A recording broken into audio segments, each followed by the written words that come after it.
ของญาณสัมปยุต1ปัญญาสังวัตนิกะกัมมังการที่ประกอบด้วยปัญญา2อัพพยาปัจฉะโลกูปปัตติการได้อุบัติขึ้นในโลกที่บ่มีพยาบาท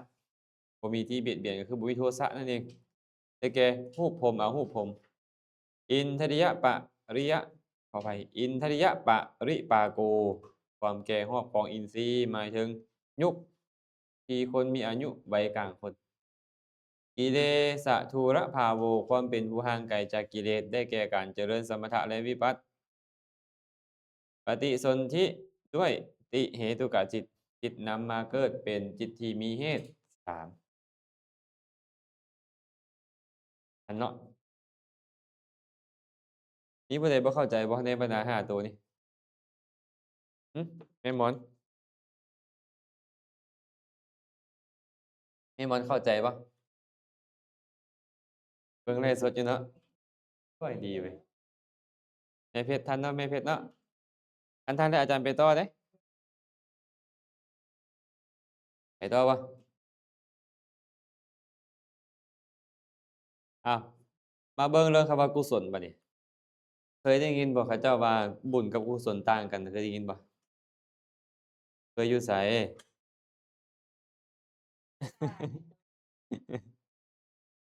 บุญกับกุศลเพิ่นว่าบุญก็อย่างหนึ่งกุศลก็อย่างหนึ่งเพิ่นว่าเพราะกุศลมันแปลว่าสลัดอันนี้แปลเว้าตามเพิ่นก่อนเด้อบุญมันแปลว่าชำระเพิ่นว่าสินะก็เลยว่าชำระกับสลัดมันก็ต่างกันตัวแค่ชำระซื่อๆมันเป็นแค่บุญเพิ่นว่ากุศลมันต้องสลัดแหมมันต้องมีปัญญาแหมเพิ่นเลยคือจังซั่นนะแต่ความจริงนี่กุศลอย่าไปแปลแค่สลัดเด้อต้องแปลว่ากำจัดนำอ้าวคันแปลว่ากำจัดกับชำระนี่เข้ากันได้บ่บัดนี้เออมันแปลว่ากำจัดไอ้กุศลนี่นะ แปลว่ากำจัดกำจัดนั่นแหละกำจัดอกุศลเอาตัวแรกก่อนตัวแรกก่อนเด้อกุชิเตปาปะธัมเมสรยันติติกุศลานิชื่อว่ากุศลเพราะความหมายว่ากระทำบาปกรรมที่น่ารังเกียจให้สั่นคลอนเนี่ยที่ชื่อว่ากุศลานิกุศลานิกุศลกุศลนี่นะแปลว่าธรรมชาติที่เฮ็ดบาปกุศลอันลามกให้สั่นคลอนอันบ่เนาะ เป็นไดว่าบาปสั่นคลอนสติสัมปชัญญะเกิดขึ้นบาปสั่นคลอนบ่บาปอยู่ได้บ่อยู่บ่ได้หมายก็คือกำจัดบาปนั่นเองเนาะปุจฉิตาการเณสันตาเนไสยนโตปวัตตนโตกุสะสังขาเตปาปะธัมเมรุณติสินทตีติกุศลานิ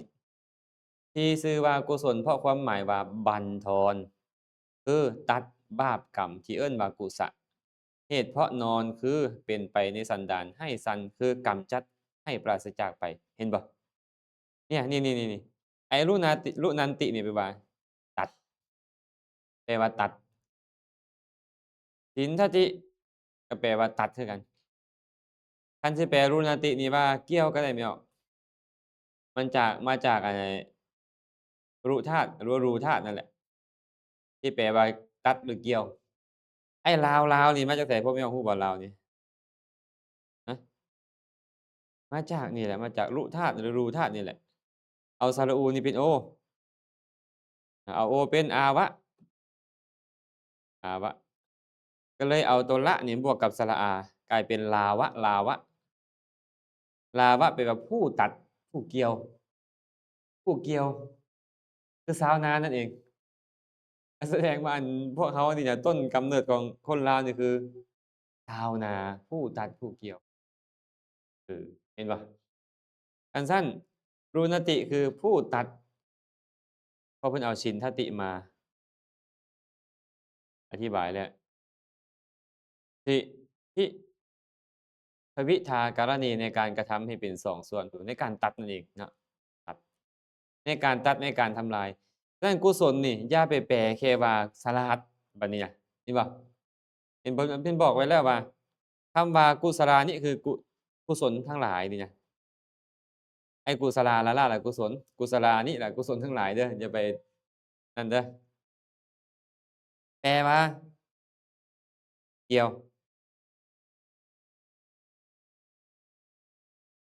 หรือตัด หรือทำลาย มันทำลายหยังล่ะกุศลเนี่ย ทำลายบาปอกุศลนั่นแหละ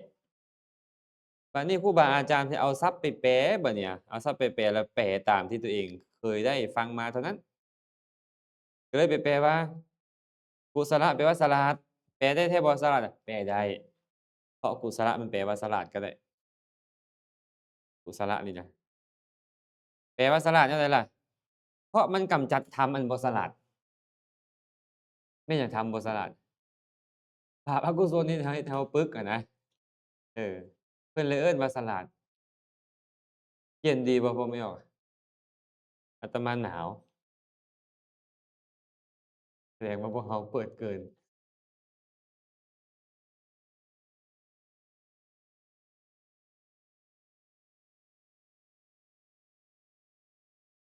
ทันเนาะ แม่แป๋ม สุพรรณ บัดนี้ถ้าหากว่าพวกเราไปได้ยินครูบาอาจารย์เพิ่นบอกว่า บุญก็อย่างหนึ่ง กุศลก็อย่างหนึ่ง เราสิล้มกับเพิ่นได้จั่งใดบัดนี้ อ้าว สมมุติว่าเขาบอกว่า แม่หมอน บุญก็แนวหนึ่งเดะ กุศลก็แนวหนึ่งเดะ แม่หมอนจะอธิบายจั่งใดดีเอา? เมื่ออาตมามักอธิบายให้ฟังเรื่อย ๆ นั่นแหละเนาะ พุทธเจ้าบอกว่า ให้แม่น ให้แม่โพ แม่พรหมเพิ่นเป็นคนแปล ปุญญานิ ปะระโลกัสสมิง ปฏิฏ ฐา โหนติ ปานินัง อะ แปลงดูบัดเนี่ย ปุญญานิ อันว่าบุญทั้งหลาย ปฏิฏฐา เป็นที่พึ่ง ปานินัง ของสัตว์ทั้งหลาย ปะระโลกัสสมิง ในโลกหน้า โหนติ ย่อมเป็น อ้าว คือบ่มีกุศลเป็นที่พึ่งของหมู่สัตว์ในโลกหน้า คือบอกว่าบุญเป็นที่พึ่งของหมู่สัตว์ในโลกหน้า อ้าว เพิ่นคือบอกว่า กุศลเป็นที่พึ่งของหมู่สัตว์ในโลกหน้า แสดงว่ากุศลนี่มันบ่เป็นที่พึ่งของหมู่สัตว์บ่? เป็นคือเก่าบ่? อ้าว ก็บุญกับกุศลอันเดียวกัน ก็ยังว่า เว้าบุญแล้ว ๆ กุศล เว้ากุศลแล้ว ๆ บุญ พุทธเจ้าตรัสไว้อีกว่า ปุญญเมวะ ปุญญเมวะ โส ภิกเขยะ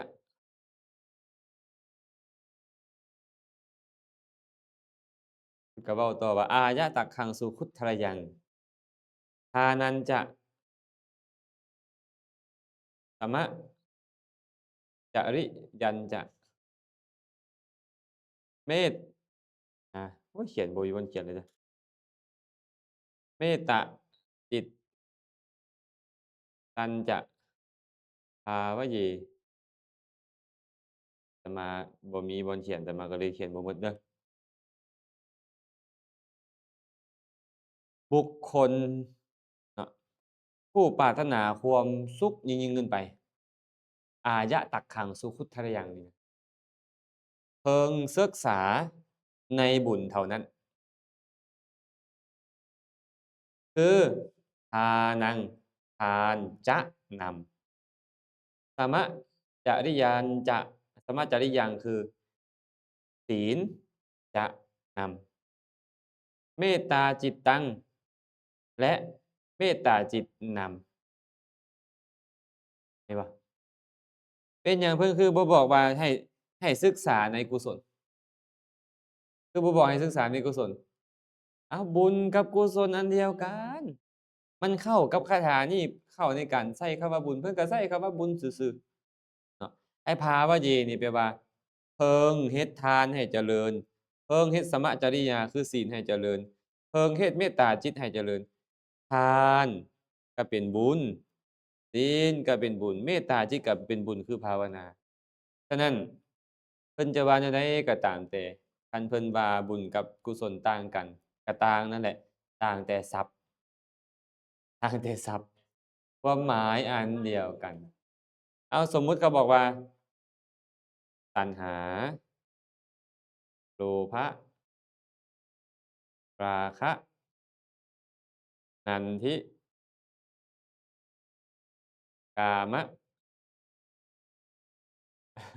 สัตตะวิสัตตะเว้าแนวใดก็อย่าเป็นชื่อของตัวโลภะนี่เองอาบ่แม่นอย่างอื่นดอก จะใช้คำว่าตัณหาจะใช้คำว่าโลภะจะใช้คำว่าราคะจะใช้คำว่านันทิจะใช้คำว่ากามะจะใช้คำว่าสัตตะจะใช้คำว่าวิสัตตะมันหมายถึงตัวโลภะนี่ไอ้ความอยากความต้องการนี่บางเทื่อเพิ่นบ่เว้านั่นซ้ำแม่นบ่อภิชฌาเพิ่นว่าอภิชฌาแม่นหยังอภิชฌาก็นี่แหละบางเทื่อเพิ่นใช้คำว่าอิจฉาอภิชฌาอิจฉานี่คือหยังล่ะอิจฉาคือโลภะบ่แม่นอิจฉาเด้อิจฉาอืมเห็นบ่ พระพุทธเจ้าอยากเว้าหยังก็เว้าได้หมดน่ะแต่มันเป็นชื่อของตัวโลภะนี้มันบ่แม่นชื่อของอย่างอื่นน่ะเดี๋ยวนี้ต่างแต่ว่าคนใดควรใช้แนวใดถามว่าทรัพย์มันคือกันบ่ทรัพย์อะบ่คือ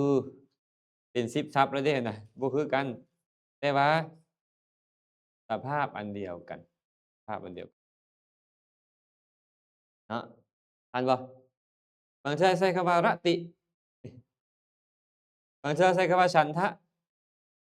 เบิ่งดูเว้าได้หมดอะเพิ่นอยากเว้าหยังก็เพิ่นเว้าได้อะเพิ่นเป็นธรรมราชาจังว่าเป็น ผู้ยิ่งใหญ่ในการจะนำธรรมะไปบอกตามอัธยาศัยของอย่าเว้าแต่อย่างอื่นเถอะเอาชื่อเพิ่นซะเอาพุทธะสุขตะตถาคตมุนินทะสยัมพู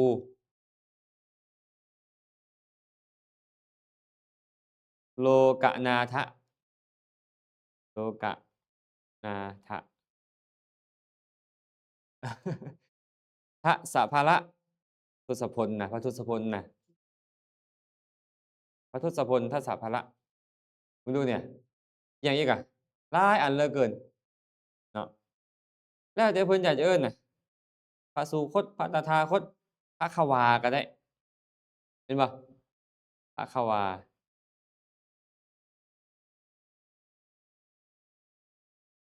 สัมมาสัมพุทธะได้เปล่าได้โอ๊ยมันคือหลายอันแท้ๆมเหสีก็ยังได้พระมเหสีก็ได้ก็เป็นชื่อของเพิ่นเบิดน่ะเบิ่งดูเนี่ยพระสัพพัญญูพุทธเจ้าก็ได้เป็นหยังคือว่าหลายแท้คนละคนบ่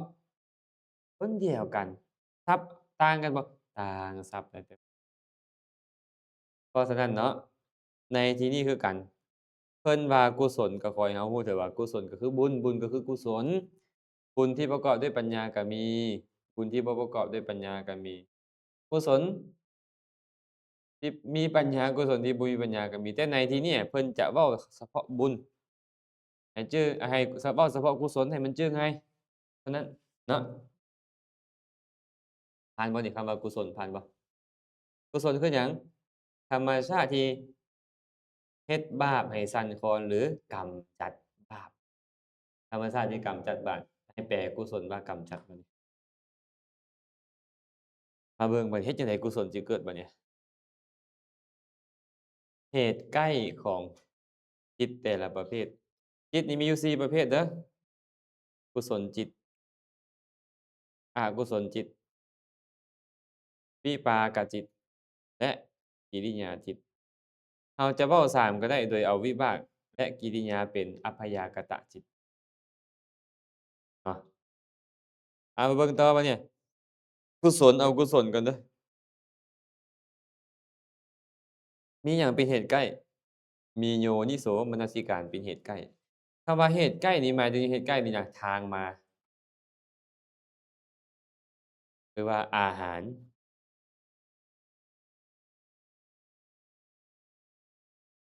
ทางมาของกุศลอาหารของกุศลก็คือโยนิโสมนสิการคันใส่ใจดีเป็นกุศลโลดเห็นอิหยังเห็นอิหยังก็อย่าแม่นบ่เป็นกุศลหมดคันใส่ใจดีได้ยินเสียงแนวใดก็เป็นกุศลโลดได้กลิ่นลิ้มรสชาติได้สัมผัสเป็นกุศลหมดผัวร้ายก็ยังเป็นกุศลบางเทื่อ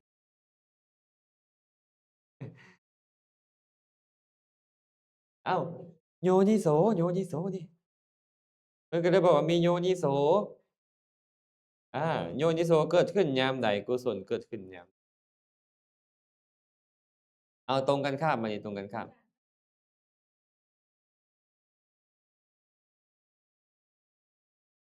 ยังบ่แม่น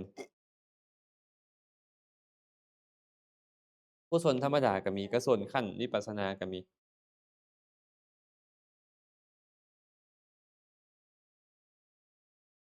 สมมุติว่าแม่แปมเหลียวไปเห็นผู้บ่าวเกาหลีหล่อหล่อพูดซื่อๆเด้อคันแม่แปมมักความหล่อความงามความเพอร์เฟกต์ตัณหาเกิดตอนนั้นเอิ้นว่าอโยนิครับคันแม่แปมคิดว่าอ้าวเราเฮ็ดบุญเราเฮ็ดบุญมานี่เด้เราจังผู้งามเนี่ยเราจังมีชื่อเสียงแนวเนี่ยกุศลเกิดบัดนี้โยนิโสเกิดบัดกุศลที่มีปัญญาก็มีบ่มีปัญญาก็มีแต่ยังบ่แม่นวิปัสสนาซื่อๆเราอย่าเอากุศลไปนั่นกันได้ กุศลประเภทใดกุศลประเภททานก็ต่างหากกุศลประเภทศีลก็ต่างหากกุศลประเภทภาวนาก็ต่างหากต่างกันแต่ว่าสภาพอันเดียวกันสภาพอันเดียวกันแต่ตอนนั้นน่ะยังเอิ้นวิปัสสนาบ่ได้เพราะยังบ่เห็นด้วยความเป็นรูปเป็นนามบ่เห็นด้วยความเกิดความดับของสังขารบ่เห็นด้วยความบ่เที่ยงเป็นทุกข์เป็นอนัตตาเถือมันก็ยังบ่เอิ้นว่าวิปัสสนานะผ่านบ่อ้าวอกุศลจิตบัดนี้มีอโยนิโสมนสิการเป็นเหตุใกล้ เพิ่นนี่นะเห็นแนวดีก็บาปเพิ่นเนี่ยย้อนหยังเพิ่นใส่ใจได้บ่ดีได้ฟังเสียงบักดีๆก็บาปคืออาจารย์เว้าให้ฟังแหละเทศน์ให้ฟังบักคักๆเทศน์ใส่เพิ่นเพิ่นว่าเนาะแม่เพชรเนาะเทศน์เรื่องคนผมหอกเพิ่นดันผมหอกเครียดซ้ำเนาะแม่เพชรเนาะโอ๊ยคนเฮานี่มันอีหลีเดะนี่นี่แหละอโยนิโสมนสิการเกิดขึ้น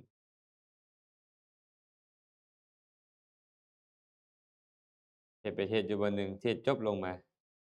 อาจารย์ขาน้อยรู้เด้อว่าเทศน์ใส่ขาน้อยนำโอ้อาตมาก็บ่จักสิว่าเว้ย โอ้แสดงว่าพระไตรปิฎกอะมันแม่นถูกเจ้าหมดเนาะข้อยเอาพระสูตรใดมาก็แม่นถูกเจ้าเบิดอันเนี้ยเนี่ยเพิ่นบ่กล้าเว้าให้เขาดอกย้านขึ้นรถบ่ทันขึ้นรถได้ก่อนก็ไปก่อนเด้อไปก่อนบางเทื่อเราก็ยังฮู้เราก็ยังคิดน่ะบางเทื่อเราไปนั่งฟังครูบาอาจารย์เพิ่นเทศน์มันคือเข้ากับเรื่องราวของเราแม่นเพิ่นตั้งใจเทศน์ให้เราฟังบ่เอ๊ะบางเทื่อเราก็คิดอันนี้ได้แม่หมวดแต่เราบ่ได้โกรธเพิ่นเพราะธรรมชาติมันเป็นแบบนี้ธรรมชาติมันเป็นแบบนี้มันตามใจเราเลยเดะบางเทื่อนี่อากิเลสประเภทนี้มีอยู่ในใจของเราเทศน์ลงมา เพิ่นบ่ได้เทศน์ให้เราเพิ่นเทศน์เว้าเรื่องของกิเลสสภาพนี้มันเกิดขึ้นเกิดเข้ากับผู้ใดมันก็เป็นแบบนั้นแม่นบ่แม่นหรือบ่แม่นนี่น่ะคันว่าโอ้เรามีตัวนั้นอยู่เราก็ค่อยลดละเลิกบ่แม่นว่าจักหน่อยก็สิไปตำหนิฮอดพระพุทธเจ้าพู้นแหละจักหน่อยไปอ่านเบิ่งแม่พระไตรปิฎกนั่นน่ะโมฆะบุรุษอยู่ไปอ่านแม่ในวินัยปิฎกอะอืมจั่งซั้นอโยนิโสมาก็เป็นจั่งซี้เบิดญาติโยมเอ้ยบ่ว่าแต่เขาบ่ว่าแต่เรา ลูกฆ่าพ่อฆ่าแม่ได้ก็แล้วกันอาโยนิโสต่อไปบัดเนี่ยวิบากจิตมีกรรมเป็นเหตุใกล้แม่หมอนอันใดเอิ้นว่ากรรมแม่หมอนอันใดเอิ้นว่ากรรมหึภาษาบาลีมาจากกะแปลว่าการกระทำโรงลัมมะปัจจัยลบนี่ลบนี่ท เอามาบวกกันกลายเป็นกัมมะแปลว่าการกระทำหรือสิ่งที่ชื่อกระทำเอิ้นว่ากรรมเนาะแสดงว่ากรรมนี่น่ะเป็นคำกลางๆดีก็ได้บ่ดีก็ได้แม่นบ่กายกรรมเอิ้นว่ากระทำทางกายวจีกรรมกระทำทางวาจามโนกรรมกระทำทางใจทำทางใจเนาะไอ้กรรมเนี่ยมันเป็นการกระทำการกระทำใดส่งผลการกระทำนั่นเอิ้นว่ากรรมการกระทำใดมันต้องส่งผลการกระทำนั่นเอิ้นว่ากรรมเนาะพระพุทธเจ้ายังเทศน์บ่ยังกระทำการเทศนาบ่แสดงว่ายังมีวจีกรรมเนาะยังคิดทางใจบ่แสดงว่ายังมีมโนกรรมเนาะมีการเคลื่อนไหวกายบ่นี่เอิ้นว่ามีกายกรรม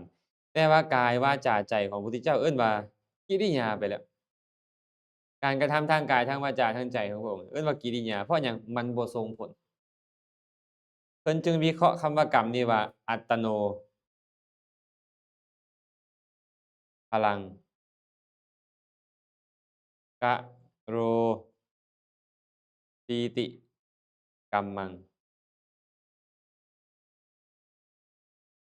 ธรรมชาติใดยอมกระทำซึ่งผลของตนให้เกิดขึ้นเพราะเหตุนั้นธรรมชาตินั้นชื่อว่ากรรมกรรมดีก็ส่งผลดีกรรมชั่วก็ส่งผลชั่วมันต้องส่งผลจึงเอิ้นว่ากรรมเข้าใจบ่แม่แปมฉะนั้นคำว่ากรรมนี่น่ะจึงหมายถึงธรรมชาติที่ส่งผลธรรมชาติที่กระทำไปแล้วส่งผลเป็นสุขก็ตามเป็นทุกข์ก็ตามเพิ่นเลยบอกว่ากรรมนี่น่ะเป็นเหตุใกล้ของวิบากจิตวิบากแปลว่าหยังวิบากเนี่ยฮะวิบากคือผลผลเนี่ยกรรมเนี่ยเป็นเหตุให้มีผลกรรมนั้นเป็นหยังอะกุศลกรรมอกุศลกรรมเพราะฉะนั้นเนาะเพิ่นเลยบอกว่ากรรมเป็นเหตุใกล้ของวิบากเพราะวิบากก็เป็นชื่อของผลของกรรมผลของกรรมดีแด่ผลของกรรมชั่วแด่กิริยาบัดนี้อ้าวเป็นหยังคือบ่เห็นกระดานเลย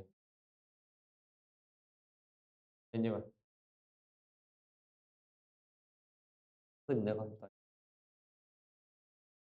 ตอนทางบ้านได้เห็นเว้าอีหยังก็บ่ฮู้ซ้ำๆเลยเนาะผู้ขี้คร้านมาเรียนหั้นนะแม่ม่อนสะดุ้งเลยแม่ม่อนเบิ่งต่อกิริยาจิตบัดนี้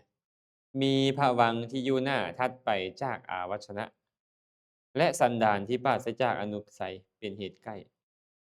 เข้าใจคำว่าสันดานที่ปราศจากอนุสัยบ่พระอรหันต์พระอรหันต์นี่กำจัดอนุสัยได้แล้วเมื่อกำจัดอนุสัยได้แล้วก็เอิ้นว่าปราศจากอนุสัยการกระทำของพระอรหันต์เลยกลายเป็นกิริยาหมดเพิ่นเลยบอกว่าสันดานของพระอรหันต์นี่นะเป็นกิริยาเป็นเหตุให้มีกิริยาส่วนอาวัชนะตัวนี้บัดนี้ ภวังค์ที่เป็นไปต่อหน้าอาวัชนะตัวนี้มาเบิ่งกันคืน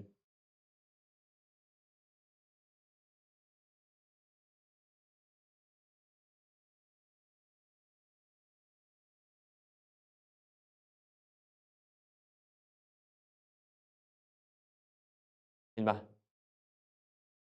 ภวังค์ที่เป็นไปก่อนหน้ามโนทวาราวัชนะนี่เป็นเหตุให้มีมโนทวาราวัชนะมโนทวาราวัชนะนี่น่ะมันเป็นกิริยาเข้าใจเปล่าย้อนมีภวังค์ตัวนี้แล้วดับไปโสมโนทวาราวัชนะจังเกิดขึ้นตัวนี้จึงเป็นปัจจัยแก่ตัวนี้เข้าใจเปล่าอาเช่นเดียวกันภวังค์ที่เป็นไปก่อนหน้านี่ตัวนี้ เกิดขึ้นดับไปแล้วจึงมีปัญจทวาราวัชนะเห็นเปล่าฉะนั้นตัวนี้จึงเป็นปัจจัยแก่ตัวนี้ แต่ตัวนี้นี่เป็นกิริยากิริยาตัวปัญจทวาราวัชนะแม่นบ่กิริยาประเภทใดหนิงประเภทอเหตุเหตุกะมโนทวาราวัชนะก็เป็นกิริยาประเภทใดอเหตุกะนั่นแหละนี่แหละเพิ่นว่าเหตุใกล้ของมันเพิ่นว่าผ่านบ่ล่ะบัดนี้แม่หมอนเว้าง่ายแบบนี้เด้อเว้าง่ายแบบนี้ว่ากิริยาที่มีในใจของพวกเราได้นี่นะมีแต่2ดวงนี้สำหรับพวกเราเด้สำหรับปุถุชนพระเสขะคือโสดาบันสกทาคามีอนาคามีมีกิริยาได้2ตัวนี้ตัวอื่นบ่มีถึงกิริยาจะมีถึง19ตัวแต่มีสำหรับพวกเราแค่นี้แต่พระอรหันต์เด้บัดนี้พระอรหันต์มีหลายพระอรหันต์หลายกว่า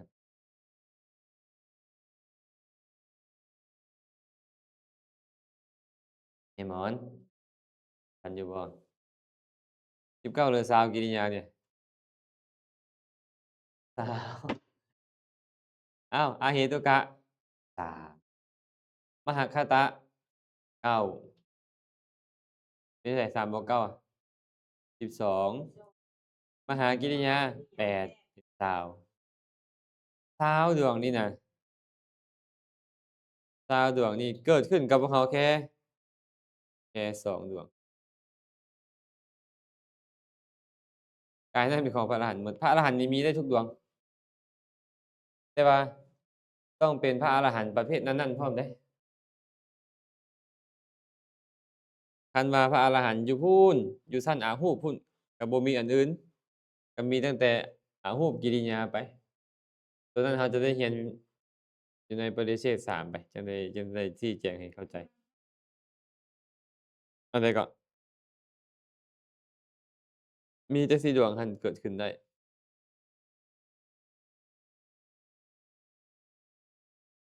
จบเปล่าทันบ่แนวนี้ผ่านบ่ผ่านแบบใดล่ะ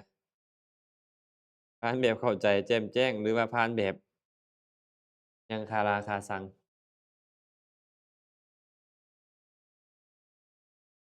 แนวผิวพรรณเป็นจั่งใด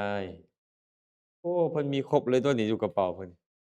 แผงอิหยังก็มีหมดเลยตัวนี้เป็นตาสิเก่งกว่าหมู่แล้วบ่เนี่ย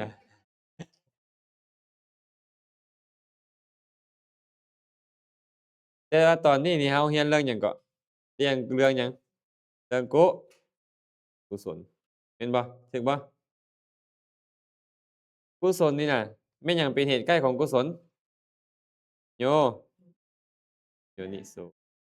มนสิการแต่ว่าเหตุใกล้ของโยมนิโสมนสิการก็มีอีกเพิ่นว่าแม่นอยู่ดอกโยนิโสมนสิการเป็นเหตุให้เป็นกุศลแต่ว่าโยนิโสจะเกิดขึ้นได้ดีก็ต้องมีเหตุของมันอีกแม่นหยังล่ะเป็นเหตุใกล้ของโยนิโสยังตัวที่1ก่อนปฏิรูปเทสวาโสการอยู่ในบ่อนที่สมควรอยู่ในสถานที่ที่สมควรเพิ่นว่าบ่อนไทเอิ้นว่าบ่อนสมควรเมื่อเขายิงกันตุ้มตั้มๆอยู่หั่นบ่บ่บ่อนเขาผิดป้องต้องเถียงกันอยู่หั่นบ่อยู่ประเทศที่เจริญรวยๆหั่นบ่บ่บ่อนที่สมควรคือบ่อนที่มีพุทธบริษัท4มีภิกขุภิกขุณีอุบาสกอุบาสิกาอยู่อาศัยหรือว่าบ่อนที่สามารถเจริญขุนกิริยาวัตถุทั้ง10ประการนั้นได้เอิ้นว่าบ่อนที่สมควร เราได้อยู่บ่อนดีปานใดก็ตามให้ทานก็ให้บ่ได้รักษาศีลก็บ่ได้เฮ็ดภาวนาก็บ่ได้เจริญบ่แม่นบ่อนสมควรรู้จักนางวิสาขาบ่แม่นไผนางวิสาขานี่ฮะรู้จักบ่แม่แป๋มรู้จักนางวิสาขาบ่ไปลึงกับเพิ่นตอนใดยังเนาะได้ยินแต่ชื่อเสียงของเพิ่นเนาะอ้าวตอนที่เพิ่นนี่น่ะออกจากเรือนไปอยู่กับผัวไปอยู่บ่อนใดเรือนของ เรื่องของผัวผัวเป็นสัมมาทิฏฐิหรือมิจฉาทิฏฐิพอผัวเป็นมิจฉาทิฏฐิแม่นบ่ให้ทานก็บ่ได้ให้ให้ทานก็บ่ได้ให้เบิ่งแหมไปรักษาอุโบสถก็บ่ได้ไปอย่าไปเข้าไปวัดก็บ่ได้ไปอย่าไปอยู่นำพระเจ้าพระสงฆ์ก็บ่ได้ไปเป็นจังไดล่ะบัดเนี่ยบ่สมควรบ่บ่นแบบนี้กุศลเกิดบ่บ่เกิดเนาะนางอุตราคือกันครับรู้จักนางอุตราบ่นี่ผู้ใด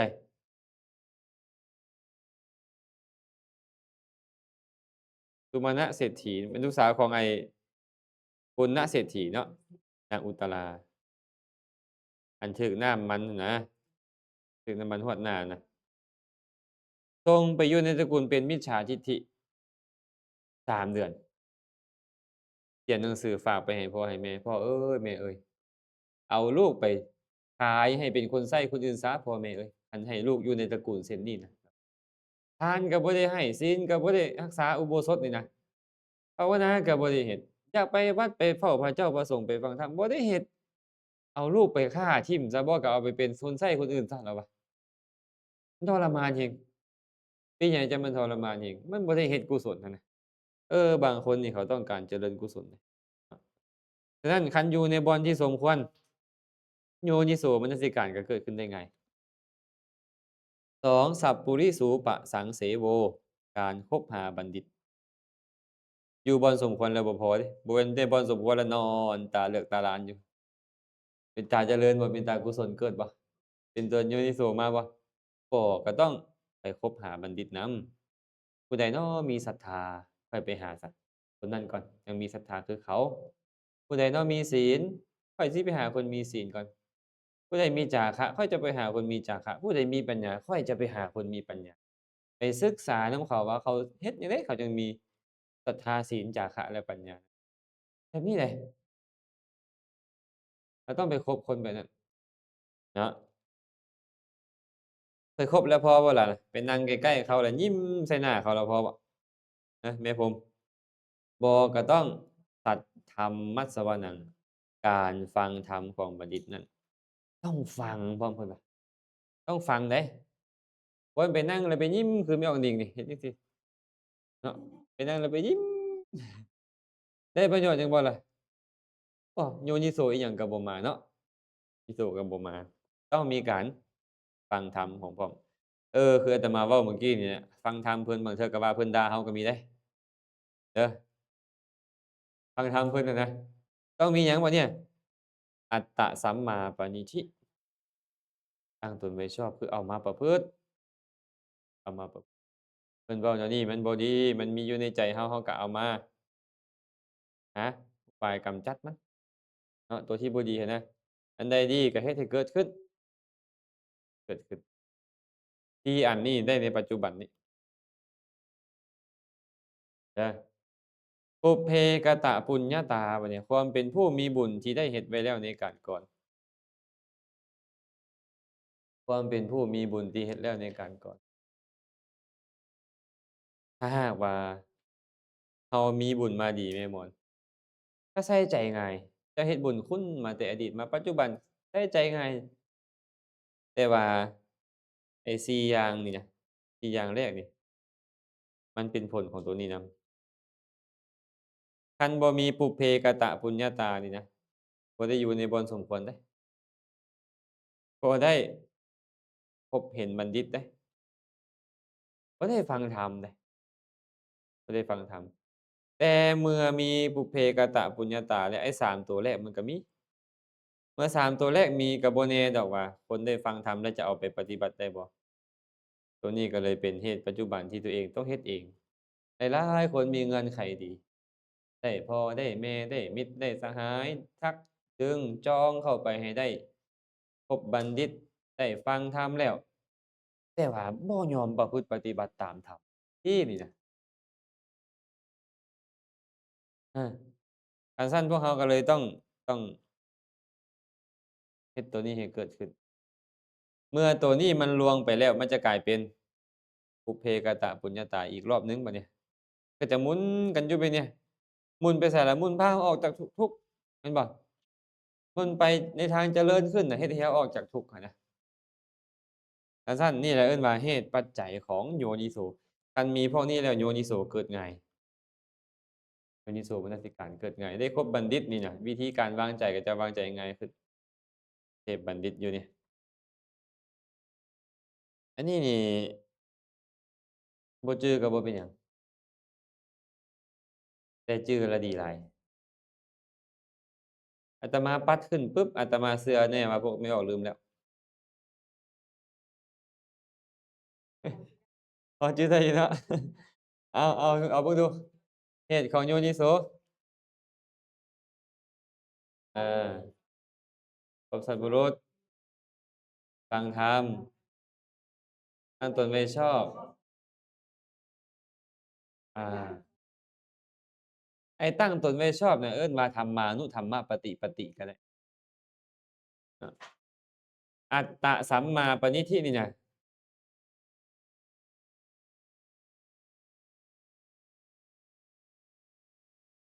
อัตตสัมมาปณิธินี่การตั้งตนไว้ชอบนี่เว้าอีกชื่อหนึ่งก็คือธัมมานุธัมมปฏิปติปฏิบัติธรรมให้สมควรแก่ธรรมนั่นแหละ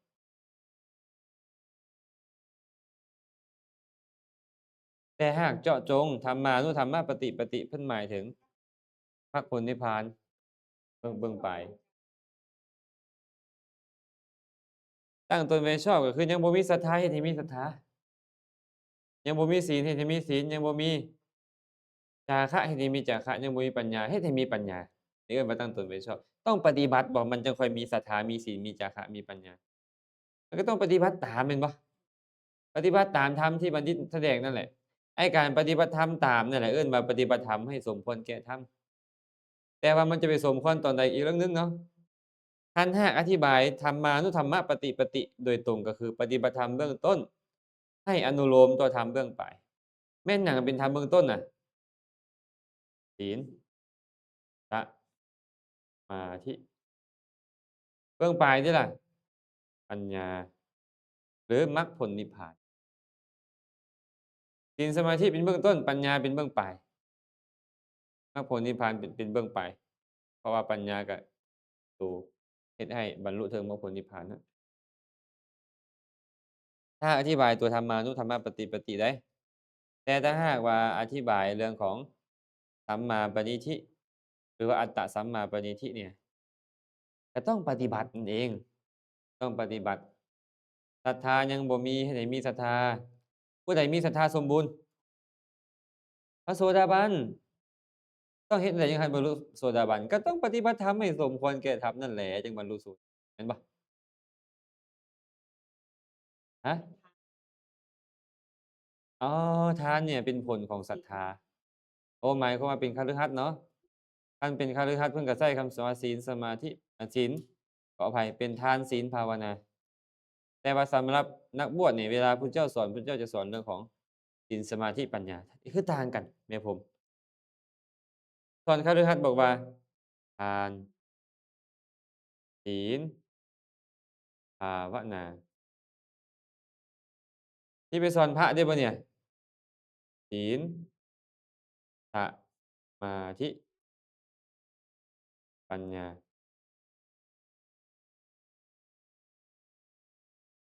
เป็นหยังคือต่างกันเวลาเว้าโดยรวมบัดนี้ไอ้ภาวนานี่นะรวมเอาตัวนี้แหละอานี่รวมเอาศีลสมาธิไว้แล้วเนาะไอ้ศีลก็คือศีลนี่แหละส่วนทานนี่พระบ่ต้องขนขวยเพิ่นว่าพระนี่บ่มีเวลามาขนขวยในทานพระนี่ขนขวยในศีลสมาธิปัญญาเท่านั้นทานเพิ่นจึงมอบให้ตั้งแต่พวกที่ยังครองเรือนคฤหัสถ์ผู้อยู่ครองเรือนจัดการกันแต่บ่ได้หมายความว่าคนที่บวชเป็นพระแล้วแบ่งปันบ่ได้บ่แม่นเดะเพิ่นได้บิณฑบาตมาเพิ่นก็แบ่งปันได้ได้จีวรมาเพิ่นก็แบ่งปันได้ได้อิหยังเพิ่นก็แบ่งปันได้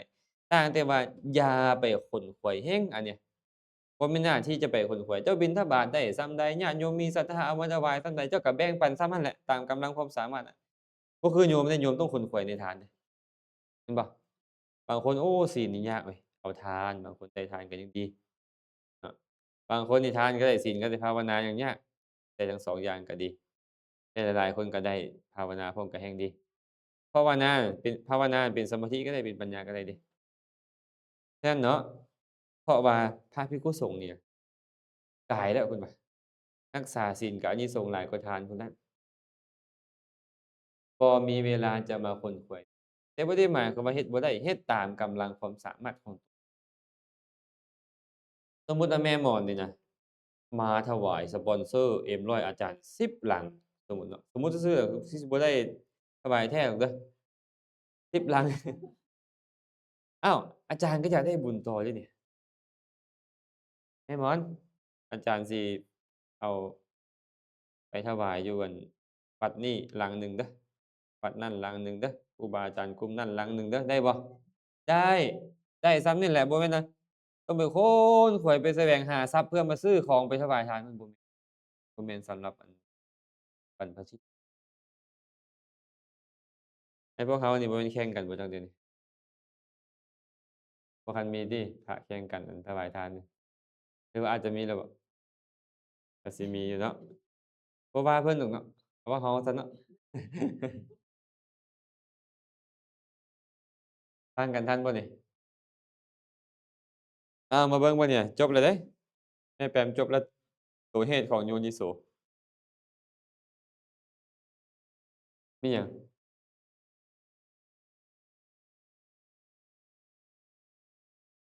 เอ่ออาอาไอ้คอซี่นี่บ่แน่อันเนี้ยได้บางเทื่อได้บางเทื่อหลายๆเทื่อเราเลยไปเลาะค่ายผัวมันก็บ่เลยบ่เอิ้นว่าอัตตสัมมาปณิธิเนาะแต่ว่าเขาก็เฮ็ดอยู่ดอกเฮ็ด คันบ่มีบุญเก่าแท้พวกเขาก็คือสิบ่ได้อยู่บ่อนสมควรก็สิบ่ได้พ้อดอกครูบาอาจารย์เนาะบ่ได้พ้อดอกธรรมะคำสอนแม่นบ่ก็ญ้อนว่าสมควรอยู่เดะอย่าเว้าแต่อันบ่อนอื่นนะอันอยู่ข้างเรือนแม่หมอนก็ยังบ่ได้ฟังธรรมจักเทื่อนะเนาะแม่นบ่บางเทื่อเนาะแม่นบ่เป็นหยังคือเป็นหิ้งเป็นห้ายขนาดนั้นล่ะคันอยู่ในประเทศอันสมควรแล้วเดะก็ยังย้อนหยังบ่ได้ฟังธรรมบ่ได้คบบัณฑิตบ่ได้คบสัตบุรุษผู้แนะนำจั่งซี้บ่ง่ายเดะถึงบ่อนสมควรแล้วก็จริงเดะ แต่ว่าการอยู่ในบ่อนสมควรแล้วมันควรจะได้พบบัณฑิตแต่บ่ได้พบบางคนบุญยังน้อยอยู่บุญบางเทื่อตัวเองบ่มักบางเทื่อชังพระบางคนผู้ลางคนอ้าวอาตมาได้ยินมาจั่งซี้อีหลีเดะมีผู้ออกผู้หนึ่งซังว่าซังพระน่ะเมียมาเจาะโทรศัพท์ว่าเขาได้โอ๊ยจะแม่นเราซังพระเพิ่นว่าเราเคยอยู่นำวัดเราไปเห็นพระกินข้าวแลงแกงฮ้อนน่ะบางเทื่อก็นุ่งส้มไปเต้นอยู่ลำวงพู้นน่ะอันอยู่อันผับพู้นน่ะเราว่า ตื่นเช้ามาแล้วบิณฑบาตเราบ่มักพระบ่มักเข้ากระดูกดำเลยแหละว่าซั่นเฮือนใกล้วัดบางเทื่อก็แม่นเป็นเหตุเนาะแม่นเขาสรุปรวมไปเบิดติน่ะก็เลยว่าบ่มักพระทุกองค์เลยบัดเทื่อนี้เสียหายบ่บัดนี้โอ้หลายแสนเลยเสียหายหลายแสนเลยเนาะแหนๆๆๆหยุดๆๆๆบ่ให้เว้าต่อแล้วอย่างน้อยเรามาเรียนนะเราบ่ได้เรียนนำเราเราสิอั่นนั่น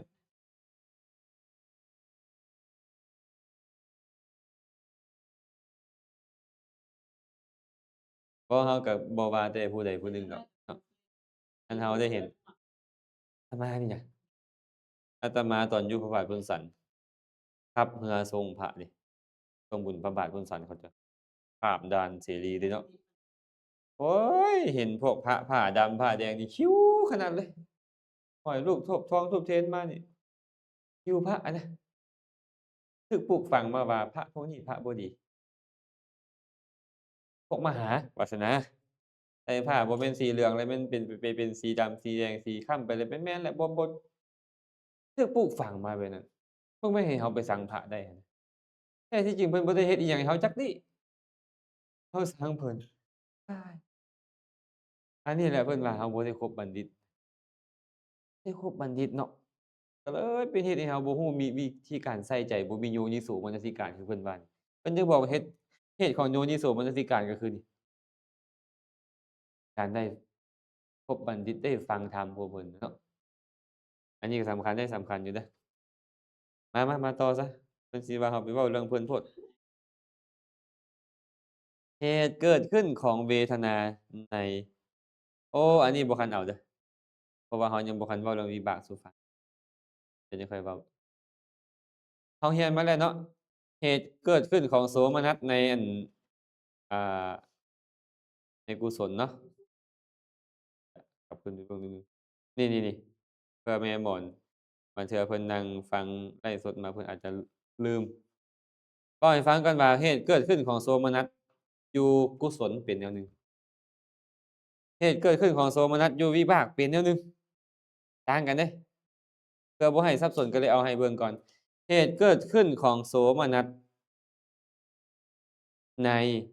กุศลนี่น่ะ1ศรัทธามีกำลังคันศรัทธามีกำลังนี่โอ๊ยโสมนัสใจนี่ปลื้มปิติยินดีแหละคันศรัทธาบ่มีเดะศรัทธาอ่อนกำลังนี่มันบ่ค่อยแช่มชื่นใจเวทนาที่เป็นโสมนัสก็บ่เกิดเป็นได้แค่อุเบกขาเช่นเดียวกันความถึงพร้อมแห่งทัศนะคันผู้ใดมีความเห็นตรงเหมือนกับพระพุทธเจ้าว่าไว้ภิกขุทั้งหลายถ้าหากว่าสัตว์ทั้งหลายได้ฮู้อานิสงส์ของการให้ทานแม้แต่เด็กน้อยเหมือนกับที่ตถาคตฮู้แล้ว เขาบ่แบ่งปันให้ทานก่อนเขาจะบ่ยอมบริโภคเลยความคิดที่จะบ่ครอบงำจิตใจเขาได้แต่เพราะเหตุที่เขาบ่ฮู้อานิสงส์ของการให้ทานแม้เพียงเล็กน้อยว่ามีประมาณหลายส่ำใดเขาจึงขี้ทีบ่ให้ทานและบริโภคเสียเองว่าคันมีความเห็นตรงขึ้นมาว่าโอ้การให้ทานมีผลมีอานิสงส์แบบนี้แบบนั้นขึ้นมานี่นะใจมันก็จะเป็นโสมนัสได้ง่ายได้ให้ของน้อยได้ให้ของหลายก็ตามมันจะเป็นโสมนัส ส่วนการได้ผู้รับทานดีได้เข้าของมาถวายเป็นต้นดีสมมุติว่าเราได้เข้าของดีใจเราก็สมนัสหลายกว่าแม่นบ่สมมุติว่าหนิงสิถวายโทรศัพท์ Samsung Hero สมมุติเนาะ iPhone 17 Pro Max อ้าวหนิงเจ้าว่าอันใดเป็นตาเฮ็ดให้ปลื้มใจหลายกว่าฮะเออมันต่างกันอยู่เดะเนาะแม่นบ่คันเราได้ให้ของดีเนาะผู้หนึ่งบัดเนี่ยแม่หมอนให้เจลหมักเพชรแห้ง แม่ผมมาแจ่วเห็ดปวกสมมุติเนาะโอ้มันก็ต่างกันอยู่เดะเนาะได้ถวายทานเนาะนี่ๆมันเป็นเหตุให้เรามีโสมนัสแตกต่างกันแบบอันนี้ก็คันได้ของที่ดีกว่านะหรือว่าได้ให้ครูบาอาจารย์ที่ถูกใจตัวเองผู้มีศีลมีกัลยาณธรรมมีข้อวัดดีโสมนัสก็เกิดขึ้นหลายกว่าได้กัลยาณมิตรชักชวนในขณะที่เรากำลังจะให้ทานกัลยาณมิตรแนะนำอานิสงส์ของการให้เป็นแบบนี้ให้ด้วยความเคารพเป็นแบบนี้ให้ด้วยความเลื่อมใสศรัทธาเป็นแบบนี้เนาะเพิ่นอธิบายไปเนาะใจเราก็โอ้น้อมไปตามนั้นก็เฮ็ดให้ใจเป็นโสมนัสได้คือว่าเวลาเหมาะสมสถานที่เหมาะสมบางเทื่ออยากให้ทานได้แล่นเนาะบางคนแบบเอาหวีดงัดผมไปบ่คันสุดส่ำนะหวีดยังคาอยู่ผมแล่นให้ทานมันเป็นตาโสมนัสบ่แบบเนี้ยยากเนาะเวลามันบ่เหมาะสม คันเวลาก็เหมาะสมบ่ฟ้าวบ่ฟังอิหยังเนาะสถานที่นั้นก็บ่แม่นสถานที่เป้อเปื้อนมักมมอะนะเป็นสถานที่ที่ดีมันก็เกิดโสมนัสได้ง่ายเปล่าจังซี้เป็นต้นเด้อจบแล้วเดะนี่กุศลนี่น่ะถามแม่แปมก่อนกุศลนี่เอาหยังมาจำแนกให้เป็น8ดวงหรือแม่พิพันธ์ผิวพรรณสิช่วยบ่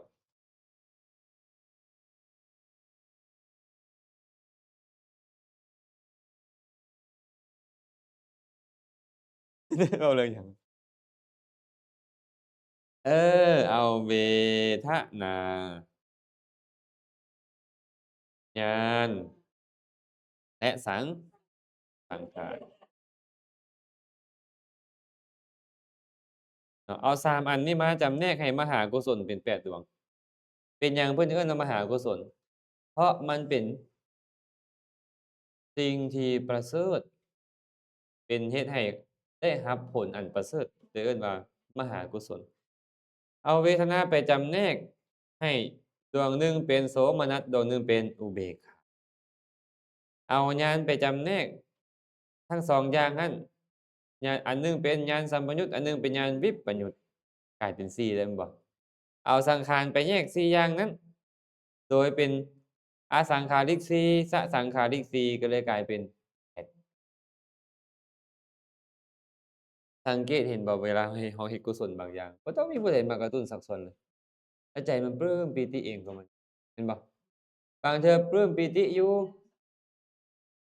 แต่ว่าบ่มีปัญญาบางเทื่อปลื้มปีติมีปัญญาพร้อมก็มีสินะ บางเทื่อปลื้มปีติแต่ว่าต้องอาศัยหมู่โอ๊ยแม่นได้เนาะแม่นได้เนาะอะนะหมู่สักส่วนแล้วเจ้าจังแน่ใจปลื้มปีติได้แต่บางเทื่อเนี่ยบ่ปลื้มบ่ปีติอิหยัง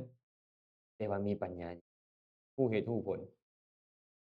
บ่ต้องมีไผกระตุ้นสักส่วนอีกแต่บางครั้งต้องมีการกระตุ้นสักบางครั้งผัดบ่มีปัญญาประกอบบ่รู้เหตุบ่รู้ผลเลยให้ก็ให้ไปอย่างเช่นเด้ออันนี้แม่แป๋มมีบ่หลานน่ะมีหรือยังลูกชายแต่งงานหรือยังลูกสาวดิอ้าวมันสิมีหลานตอนใดแบบนี้ เอาแม่มอนซะสิแม่มอนมันมีหลานแล้วสมมุติแม่มอนนี่น่ะดีดีเป็นคนดีเอาแท้ว่าบ่สมมุติดอกเพิ่นเป็นคนดีแท้ตื่นเช้ามาก็พาหลานไปใส่บาตรใส่แล้วใส่อีกอยู่นั่นแหละบาตรใส่บาตรพระเนาะไอ้หลานน้อยเพิ่นนี่ก็ไปนำตลอดเลยเอาล่ะใส่บาตรเวลาหลานเด้อนี่หลานเลาก็ใส่บาตรล้าใส่บาตรเวลาหลานเลาก็ใส่บาตรแต่ถามว่าหลานเรารู้เหตุรู้ผลหยังบ่บ่บ่รู้อิหยังเลยแต่เป็นบุญบ่ใจเราเป็นใจเราเป็นบุญ ใจเราเป็นบุญไดแต่ว่าเราบ่รู้เหตุบ่รู้ผลหยังมาบางครั้งบางคราวเห็นพระมาแม่ตู้บ่อยู่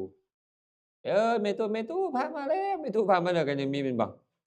อาตมาพู้นนับย้อนไปประมาณ14ปีก่อนอาตมาจำพรรษาอยู่หัวหินข้างหลังวัดเขาสนามชัยนี่จะมีสลัมเขาเอิ้นน่ะอาตมาเอิ้นเองเด้อมันอยู่ติดกับคลองน้ำที่เขาปล่อยไหลออกทะเลเนาะแล้วจะมีทางรถไฟน่ะจะมีคนทุกข์เข้าไปอยู่แถวบริเวณนั้น กายข้ามนั่นไปก็จะเป็นชุมชนเมืองที่เขาเจ้ามันเป็นบริษัทเป็นโรงแรมอะเนาะที่มันติดทะเลอะน่ะคนก็หลายหลายอาตมาก็ไปบิณฑบาตสายบิณฑบาตอาตมาจากลงจากวัดไปแล้วก็ออกไปพี่อ้อมมาพี่อ้อมมาพี่แล้วจังค่อยข้ามกลับขึ้นมากลับวัดแต่ละมื้อก็ย่างประมาณ2-3หลักมีเรือนหลังหนึ่งอยู่แถวนี้แม่ตู้อันนั้นน่ะเราขายเครื่องย่อยอะนะร้านน้อยๆดอก แล้วก็ขายเครื่องแล้วก็เอาหลานเราประมาณ3 ปีอายุประมาณ3 ปีนี่3 ปีบ่เกิน4 ปีหรอกมาจั่งใดแล้วก็อ้าวใส่บาตรเร็วลูกอ๋อแล้วก็ใส่แล้วก็ยิ้มใส่แล้วก็ยิ้มมันจะมาดักบัดนี้ตอนเช้าอะมันจะดักท่าพระเพราะพระไปบ่พร้อมกันเดะบางเทื่อก็2องค์บางเทื่อก็องค์หนึ่งอาจารย์นี่มักไปผู้เดียวบ่ไปนำหมู่นะมันก็มาดักอยู่หน้าเรือนนั่นแหละเห็นพระแล้วก็เอิ้นใส่แม่ตู้มันยายพระมาแย้วพระมาแย้วว่าพอคันออกแล้วสำนักเสียงเพิ่นน่ะ ยายเพิ่นก็เฝ้าไปจับอาหารมายืนท่าใส่มันไปจอบจั่งซี้ได้จอบอยู่เซี้ยโอ้มันฉลาดเดะหมอน้อยนี่น่ะแต่ถามว่ามันรู้เหตุรู้ผลหยังบ่มันยังบ่รู้เหตุรู้แต่มันคิดว่านี่เป็นคุณงามความดีเนาะมันก็เฮ็ดแบบนี้ซุมื้อๆอยู่หั่นน่ะฉะนั้นแบบนี้เอิ้นว่าโสมนัสนำเนาะอสังขาริกได้ตอนเนี้ยตอนที่แม่ตู้เพิ่นนั่นชักชวนนั่นน่ะเป็นสสังขาริกแต่ตอนนี้บ่มีไผชักชวนเราเรารู้เลยว่าเราต้องเฮ็ด แต่ละมื้อเราต้องไปแหนมท่าเบิ่งพระเพื่อใส่บาตรนี่น่ะเป็นอสังขาริกแต่ว่าบ่มีญาณประกอบเอิ้นว่าวิปยุตจักญาณวิปยุตจักญาณแต่บ่ได้หมายความว่าผู้ใหญ่จะบ่เป็นเดะผู้ใหญ่ก็เป็นลักษณะแบบนี้ได้บางเทื่อก็บ่ได้รู้เหตุรู้ผลหยังดอกบ่ได้ใส่ใจเลยว่าให้ก็ให้ไปโลดแม่นบ่บ่ได้คิดว่าให้เพื่อประโยชน์อิหยังการกระทำแบบนี้บัณฑิตสรรเสริญปานใดบ่ได้ใส่ใจปานนั้นเลย เห็นเด็กน้อยอั่นหิวข้าว"อ้าวล่ะเอาไปกินซะโตนะ" บ่ได้คิดอิหยังหลายดอกคือให้แล้วมีความสุขบางเทื่อมันก็วิปยุจจากงานก็มีแต่บางเทื่อใส่ใจว่าโอ๊ยเนาะเจ้าเนาะเฮ็ดบุญมาน้อยเนาะเจ้าบ่ยอมให้ทานเนาะแม้แต่เราเองคือกันเดะเนี่ยคันเราบ่ยินดีในการให้เราก็จะทุกข์แบบก็เลยเอาไปให้ซะครับตอนนั้นมันก็มีปัญญาประกอบแม่นบ่มันก็เลยเป็นลักษณะเดียวกันบางเทื่อที่ให้แล้วก็ปลื้มปิติยินดีบางเทื่อให้แล้วก็เฉยๆก็มีลักษณะมันประมาณนี้เนาะ เพราะฉะนั้นกุศลจึงแตกต่างกัน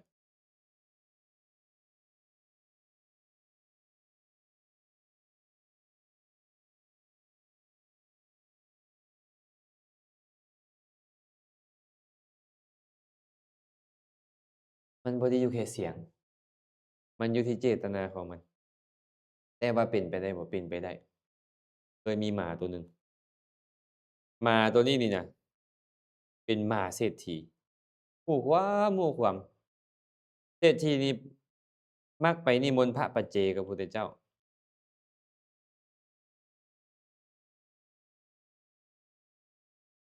มักไปนิมนต์พระปัจเจกกับพุทธเจ้าไปแล้วแล้วเอาหมาน้อยไปนำแม่หมดไอ้หมาน้อยตัวนี้มันก็ไปไปนำไปดุเข้ามันก็จื้อเนาะมันจื้อบ่อนมันก็ฮู้อีกว่าแถวใดมีอันสัตว์ร้ายแล้วเศรษฐีนี่ตึกขี้หินใส่เพื่อไล่มันก่อนจั่งค่อยไปเพราะเพิ่นอยู่ป่าติเนาะเศรษฐีก็เลยนิมนต์เพิ่นไว้แต่เว้าไว้เลยท่านอาจารย์คันมื้อใดเขาน้อยบ่ได้มาเขาสิส่งหมาตัวนี้มาเด้อเขาน้อยสิส่งหมามันฮู้ความแล้วหมาตัวเนี้ยสิส่งหมาน้อยตัวนี้มาแล้วอาจารย์จงฮู้ว่าข้าน้อยได้นิมนต์อาจารย์บอกไว้เลยว่าคันว่าอาหารแล้วข้อยสิให้หมาน้อยตัวนี้แล่นมาบอกอาจารย์แล้วอาจารย์ไปรับอาหารเด้อแต่ละมื้อเพิ่นก็มาเป็นหลาย10มื้อเป็นนั่นแล้วนะมันเรื่องแล้วนะแล้วทีนี้หมาบัดนี้เราก็บ่ได้ไปเราก็ให้หมาไปไปบักแดงบักด่างเราก็ว่าไปภาษาเราอะเนาะไปเอิ้นพระปัจเจกเด้อหมาน้อยตัวนี้มันก็ไปฮอดปึ๊บบ่อนใดที่พุ่มไม้ใดที่อันเศรษฐีเคยดึกต้นไม้ใส่มันก็แล่นเข้าไปเห่าคันมีสัตว์ร้ายให้มันหนีนะแล้วก็ไปฮอดกุฏิพระปัจเจกก็ไปเห่านั่นแหละเห่าอยู่เพราะว่าพระปัจเจกกับพระพุทธเจ้าเห็นตัวเองแล้วก็เตรียมเพิ่นก็ไปเตรียมนุ่งผ้าแล้วก็ตัวนี้ก็นำกลับมื้อหนึ่งพระปัจเจกสิลองใจเบิ่งว่าหมาตัวนี้มันฮู้ความแท้บ่ย่างๆไปแล้วเพิ่นก็เว้ออกนอกทางสิน่ะสิไปทางอื่นหมาตัวนี้ก็ไปคาบสบงเพิ่นดึง นะสิเว้ออกไปทางอื่นมาตัวนี้ก็ไปคาบไปดึงสิมันฮู้ความแม่นบ่เนาะเฮ็ดแบบนี้แหละปรากฏว่าหมานี่มันรักบัดนี้ไปใกล้พระปัจเจกซุมื้อหลายอาหารเหลือก็แบ่งเนาะอาหารเหลือก็ให้สินะรักบัดมามื้อหนึ่งพระปัจเจกกับพระพุทธเจ้ามาครอบเศรษฐีประธานเศรษฐีอาตมาภาพนี่ต้องได้ไปหาหมู่ยิบจีวรเพราะการยิบจีวรบ่แม่นเรื่องง่ายแม่นบ่บ่ได้มีจักรคือพวกเราอีกแล้วก็ยิบนี่ต้องได้ซอยกันจับยิบเทื่อละอันไปสินะ ก็เลยว่าตัวเองนี่บ่สามารถเฮ็ดได้ผู้เดียวต้องได้ซอยอาศัยหมู่ซอยครอบเศรษฐีว่าอาตมาจะไปแล้วเด้อใส่จีวรแล้วเรียบร้อยพู้นแหละจังค่อยเศรษฐีก็โอ๊ยหมาน้อยมันก็เข้าใจเนาะฟังแล้วมันเข้าใจว่าพระปัจเจกจะหนีมันก็นำพระปัจเจกกับพระพุทธเจ้าไปบ่อยากให้หนีอะนะพระปัจเจกกับพระพุทธเจ้าก็เลยเหาะบัดนี้เข้าฌานเจริญอภิญญาเหาะขึ้นไป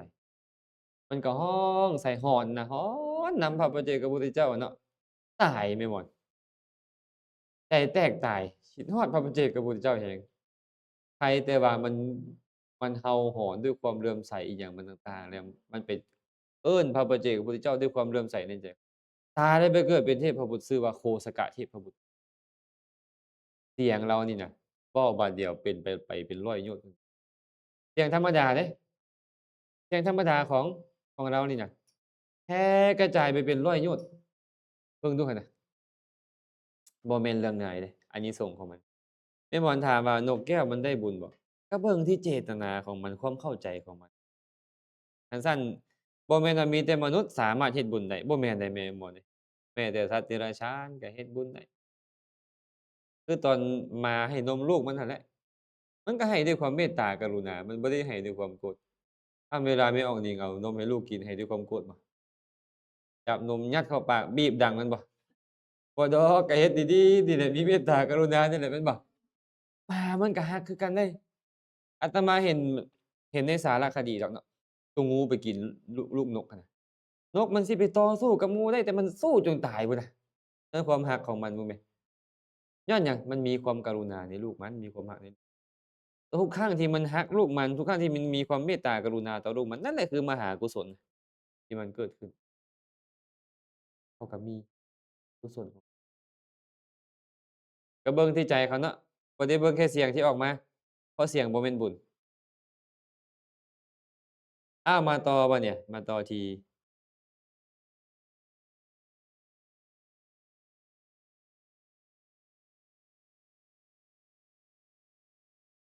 ตัวเก่านี่แหละวิบากก็คือกันเด้อแม่หมอนเด้อวิบากก็สวดเหมือนกัน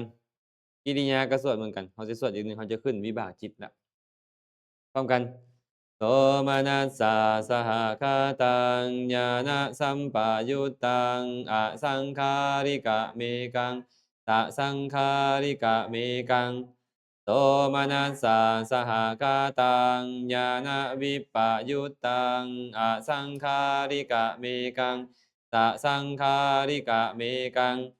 อุเปกขาสหคาตังญาณสัมปยุตตังอสังขาริกะเมกังตะสังขาริกะเมกังอุเปกขาสหคาตังญาณวิปปยุตตังอสังขาริกะเมกังสะสังขาริกะเมกังคือกันเลยแม่หมอนจิตบางดวงตรคตได้โสมนัสสัมปยุตกับญาณเป็นอสังขาริกแดเป็นสสังขาริกแด จิตบางดวงสรคตกับโสมนัสนั่นแหละแต่บ่ประกอบด้วยญาณเป็นอสังขาริกแดเป็นสสังขาริกแดจิตบางดวงสรคตด้วยอุเบกขาแต่สัมปยุตกับญาณเป็นอสังขาริกดวงหนึ่งเป็นสสังขาริกดวงหนึ่งจิตบางดวงสหรคตด้วยอุเบกขานั่นแหละและบ่ประกอบด้วยญาณเลยเป็นอสังขาริกดวงหนึ่งเป็นสสังขาริกดวงหนึ่งคือกับกุศลเลยเนาะเห็นปะคือกับกุศลเลยอันนี้อาจารย์จะขอผ่านไปเลยเพราะว่า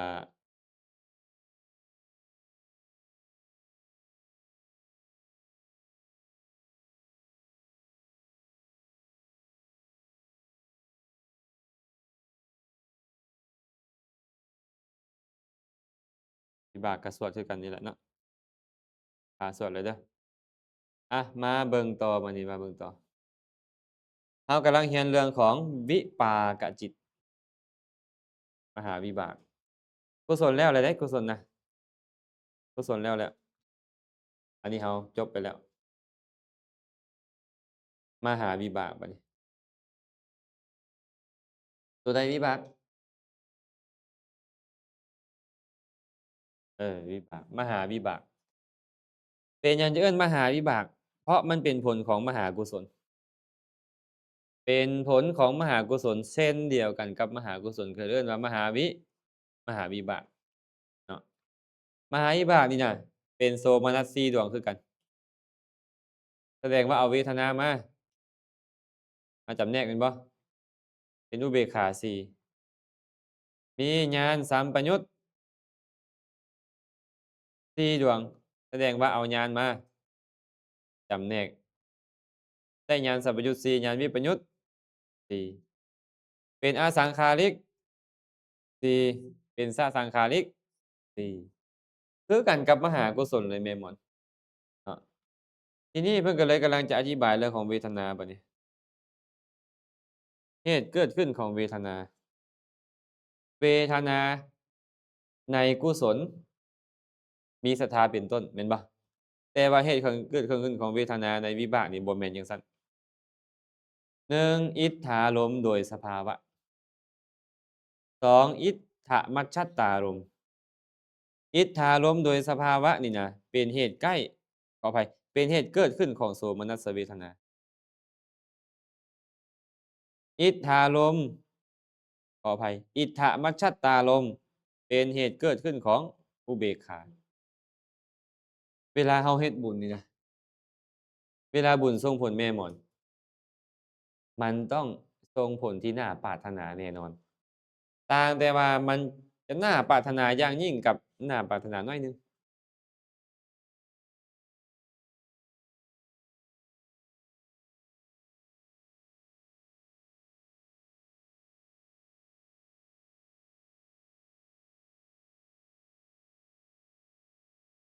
ถ้าหากว่ามันน่าปรารถนาหลายนี่นะ มันจะเป็นเหตุให้โสมนัสเวทนาเกิดขึ้น ดวงที่ประกอบกับโสมนัสจะเกิดขึ้น หากว่ามันเป็นอารมณ์ที่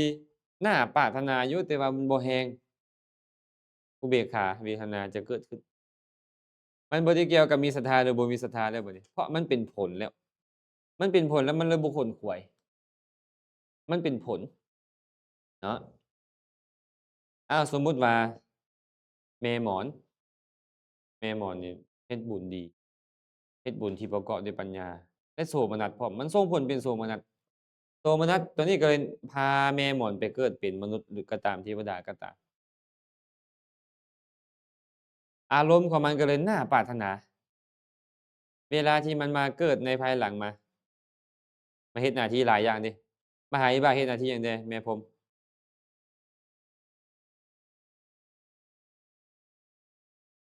คาถาลัมพนะนำแม่นบ่คาถาลัมพนะนำแม่ออกนิงรู้เรื่องบ่บุนี่น่าจะยังบ่รู้เรื่องมันเฮ็ดหน้าที่4อย่างมหาวิบากนี่น่ะปฏิสนธิแปลว่าเกิดเฮ็ดหน้าที่นำเกิดภวังค์รักษาภพบ่ให้ตายต้อนรับหั้นแหละจุติแปลว่าตายอันนี้หรือเคลื่อนมื้ออันมื้อนี้เห็นอันแม่แป้มกับแม่อันผิวพรรณเพิ่นหยอกกันหมอปิยะ เจ้าเฮ็ดบุญหยังมาเจ้าคือมาจุติอยู่นี้เพิ่นว่าเพิ่นเบิ่งหนังหลายนะ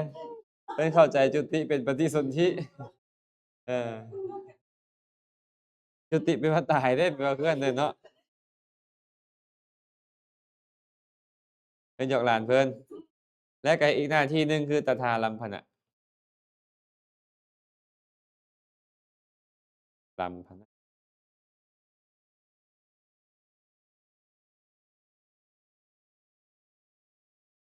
มันมีหน้าที่อยู่4อย่าง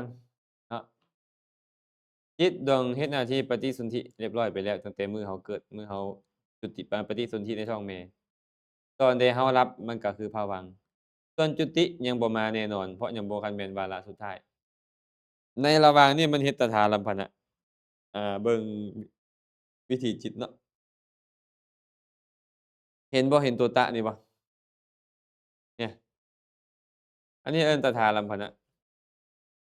ตถาลัมภนะฟังทันบ่ตถาลัมภนะนี่นะถ้าหากว่าอารมณ์ที่น่าปรารถนามาอารมณ์ที่น่าปรารถนาหลายนะแต่อารมณ์ดีดีคันว่าอารมณ์ดีคือเห็นรูปก็เห็นรูปดีๆสินะงามแท้งามว่าสินะไอ้ตถาลัมภนะตัวนี้มันจะเป็นโสมนัส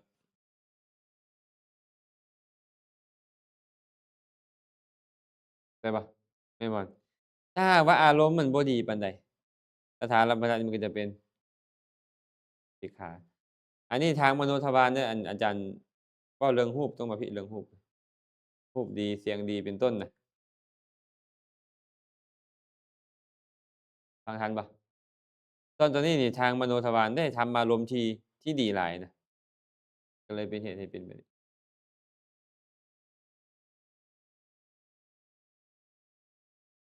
สรุปแล้วเป็นมันเกิดโสมนัสย้อนหยัง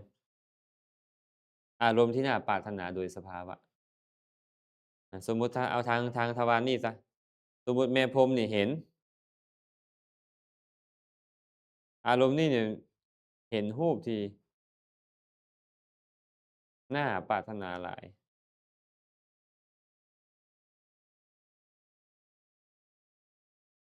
ถึงแม้ว่าจะใส่ใจบ่ดีก็ยะ ความโลภเป็นต้นเกิดขึ้น ไอ้คันว่าโลภนี่นะคันว่าโลภนี่มันเป็นโสมนัสเนาะตถาลัมพนะโสมนัสก็เกิดขึ้นได้เนี่ยแต่ถ้าหากว่าเห็นรูปและใส่ใจได้ดี มันบ่สนว่าเจ้าสิใส่ใจแบบใดมันนี่ต้องเอาตามอารมณ์ของมันคันอารมณ์ดี มันก็เป็นโสมนัสคันอารมณ์บ่ดี มันก็เป็นอุเบกขาอารมณ์บ่ดีปานใดเป็นอุเบกขาอารมณ์บ่ดีเลยมันบ่เป็นผลของบุญมันเป็นผลของบาปตอนนี้เรากำลังเว้าเรื่องผลของบุญมหาวิบากนี่น่ะมันมาเสวยผลของบุญอืมอย่าเอาไปปนกันเด้ตอนนี้เด้เรากำลังเรียนผลของบุญเด้มหาวิบากอะแต่ว่ามหาวิบากมันเฮ็ดทั้งหน้าที่ตถาลัมพนะเฮ็ดภวังค์ก็ได้นี่มันเฮ็ดตถาลัมพนะภวังค์ก็ได้นี่อารมณ์ของมันต้องดีแน่นอนเจ้าจะมักหรือบ่มักก็หยาว่าเข้าไปเจ้าจะมักหรือบ่มักก็หยาแต่อารมณ์ข้อยคือต้องอารมณ์ดีแน่นอนเพราะข้อยเป็นผลของความดีเออเวลามันมาเสวยผลของความดีมันก็จะเป็นพวกตถาลัมพนะที่เป็นผลของกุศลอาจจะเป็นสันติรณะแด่อาจจะเป็นมหาวิบากแด่ตามแต่ว่ามันจะเกิดขึ้นได้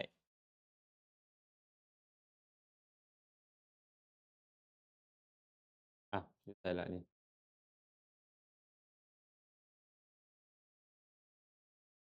มาต่อเนาะ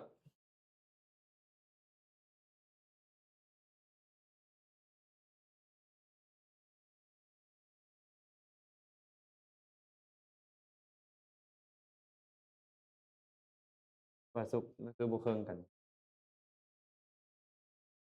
โอ้มาแล้วรูปหน้าจอมันคือว่าออกเครื่องเดียวเลยได้แล้วผ่านบ่แม่พรหมณีมันบ่คือมหากุศลเนาะมหากุศลมันต้องอาศัยศรัทธามีกำลังได้ปฏิฆาหกที่ดีเป็นต้นแม่นบ่แต่อันนี้มันบ่แม่นอันเนี้ยเพราะมันเป็นผลแล้วก็คือมันเป็นผลน่ะมันก็ต้องมาเสวยอารมณ์ที่ดีอย่างเดียวบัดนี้ต่างแต่ว่าดีแท้ดีว่าหรือว่าดีพอประมาณเพราะมันเป็นผลของหยังมหาวิบากเป็นผลของหยังของบุญผลของบุญจึงส่งผลที่น่าปรารถนาแน่นอนคันน่าปรารถนาหลายมันจะเป็นโสมนัสน่าปรารถนาปานกลางมันจะเป็นอุเบกขาส่ำนี้แหละความต่างหือ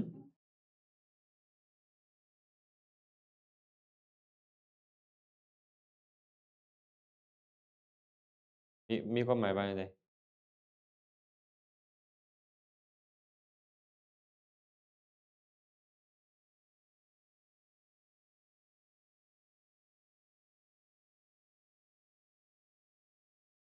อกุศลมันบ่แม่นวิบากเดะแม่แป๋มกำลังจะบอกว่าถ้าหากว่าความชั่วส่งผลวะหากความชั่วส่งผลตัวที่เฮ็ดหน้าที่สันติรณะตัวที่เฮ็ดหน้าที่ตถาลัมพนะนี่น่ะมันก็จะเป็นอุเบกขาสันติรณะนั้นมันบ่ได้เป็นมหาวิบากเดะตัวนี้มันก็จะเป็นอุเบกขาสันติรณะ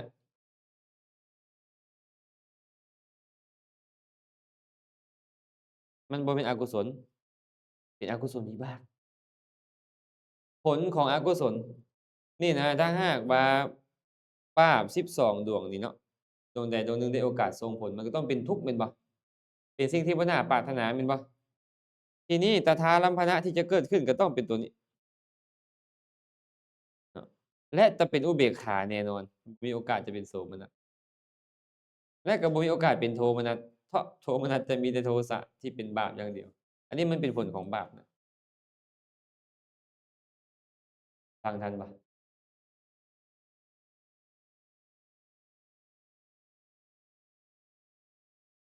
ตรงกันข้ามบัดนี้เนาะหากเป็นผลของกุศลบัดนี้ทานตะวัน5นี่นะไอ้พวก สันติรณะนี่น่ะมันจะมีทางที่เป็นโสมนัสและอุเบกขาอารมณ์ดีหลายก็ อ้าวให้เจ้าเด้อโสมนัสเจ้าไปจัดการเด้อเจ้าอารมณ์ดีหลายคันได้อารมณ์ปานกลางก็เอาเจ้าเด้ออุเบกขาเอ๊ะมหาวิบากก็คือกันบัดนี้มหาวิบากอันอารมณ์ดีหลายมันก็โสมนัสเห็นบ่อารมณ์บ่ดีปานใดก็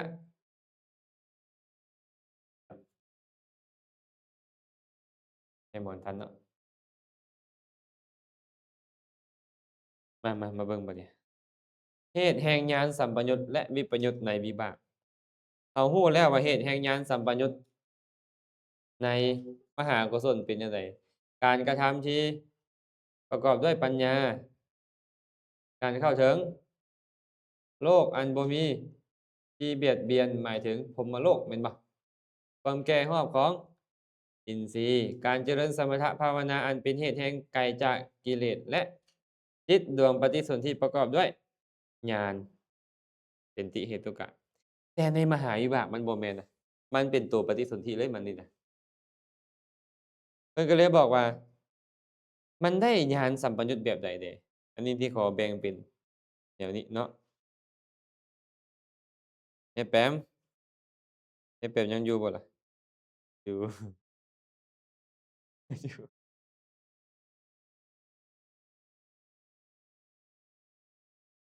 เอิ้นแม่ผิวพรรณนี่เด้อเพิ่นมักไปแท้เดะเพิ่นนี่อ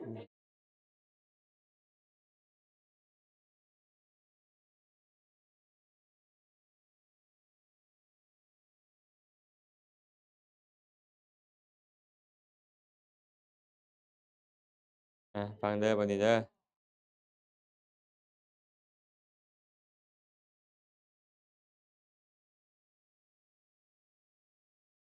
เฮ็ดแบบนี้แล้วให้แม่หมอนจือเลยเด้อบ่เฮ็ดซ้ำเลยเด้แม่หมอนคันแม่ออกนิ่งอยากจือก็ต้องฟังในตอนนี้เด้ออ้าวสมมุติกุศลอย่างอันนี้อาจารย์จะเขียนว่าติเหตุติเหตุอย่างกล้าแข็งคือมีกำลังอะนะเอิ้นว่าอุกกัตถะอาจารย์ขอใช้คำว่าแข็งเข้มแข็งเด้อบัดนี้นี่เป็นติเหตุกะที่บ่เข้มแข็งก็มีบัดนี้ติเหตุนี่แหละแต่บ่เข้มแข็งเขียนว่าดีอ่อนเนาะอ่อนกำลังบางตัวเป็นทวิเหตุกะแต่แข็งน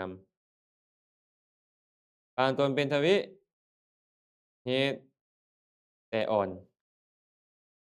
กำลังคือทันบ่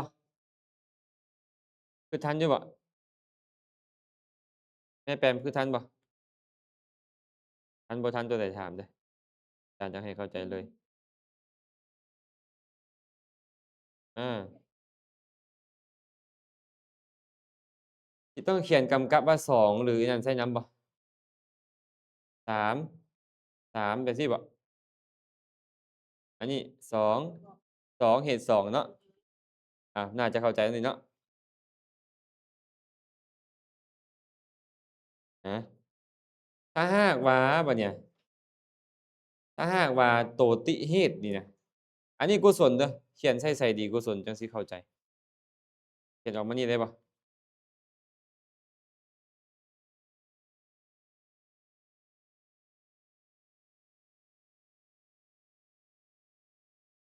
เข้าใจบ่ส่ำนี้มาเบิ่งเนาะถ้าหากว่าแม่ผมนี่นะ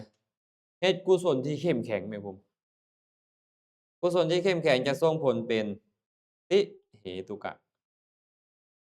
ติเหตุ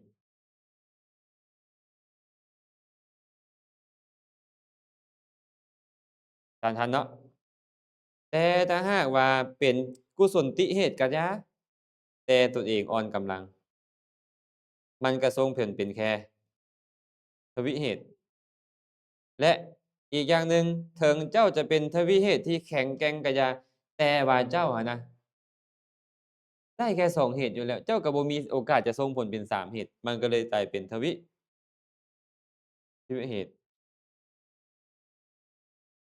แต่ถ้าหากเจ้านี่บ่มีปัญญาแล้วบ่พออันบุญตัวเนี้ยเจ้ายังอ่อนกำลังอีก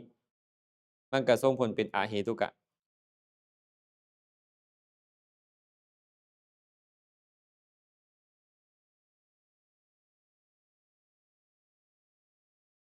ฟังอาจารย์ทันบ่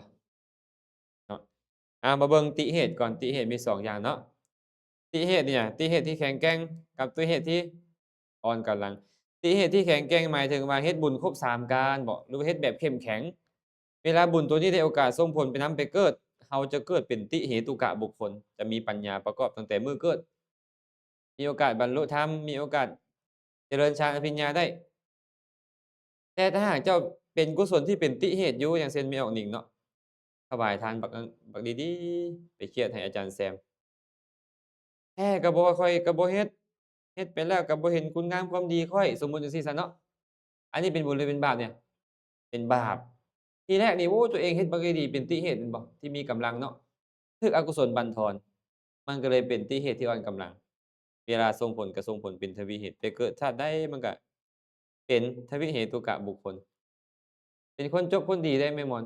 แต่บ่สามารถบรรลุธรรมได้บ่สามารถเจริญฌานอภิญญาได้เนี่ยขนาดเป็นติเหตุนำกันแต่ถ้าหากว่าเป็นทวิเหตุบัดนี้กุศลนี่เป็นทวิเหตุแม่นบ่บ่มีปัญญาประกอบแต่ว่ามันเข้มแข็งเองเนาะมันเป็นที่มีกำลังพร้อมแต่บ่ประกอบด้วยปัญญามันก็เลยส่งผลได้แค่ทวิเหตุ เพราะตัวมันก็ยังมีแต่เหตุ2มันก็ส่งผลได้แค่เหตุ2เท่านั้นส่วนบางคนบัดนี้เฮ็ดบุญตัวเองก็บ่ประกอบด้วยปัญญาอยู่แล้วแถมก็เฮ็ดแล้วก็ยังเสียดายในภายหลังอีกตึมอยากได้หน้าได้ตาอยากให้เขาเขียนใส่เสาศาลาให้เป็นต้นนี่นะส่งผลเป็นจั่งใดบัดนี้อเหตุกะมันก็จะเป็นประเภทบ่มีเหตุประกอบเลยคันมันนำเกิดก็จะเป็นบ้าใบ้บอดหนวกกระเทยติดอ่างโง่เซ้อคันมันส่งผลในประวัติการมันก็เห็นรูปฟังเสียงดมกลิ่นลิ้มรสชาติที่ดีเดะความสุขกายเกิดขึ้นสันติรณะก็ดีขึ้นแต่นั้นแต่ตอนนำเกิดนี่มันนำเกิดในความเป็นบ้าใบ้บอดเนาะแต่กำเนิดเห็นบ่เนี่ยเราดันมีกุศลทุกอย่างที่อาจารย์ว่านี่แม่นบ่เราเฮ็ดหมดได้ทั้ง4ประการนี่นะโดยส่วนหลายมันเป็นแถวหลังนี่ซ้ำอาจารย์ว่าเนาะแม่นบ่เนาะไอ้ปัญญาประกอบนี่แทบจะบ่มีแท้มันมีแล้วก็แถมยังไปบั่นทอนด้วยตัวเองอีกเครียดให้ครูบาอาจารย์ บางเทื่อเครียดให้ลูกให้เต้าไปร้ายพระตึมซับคักบ่บัดนี้มีบ่แบบเนี้ยมีบ่มีแท้อาตมาว่าเนาะ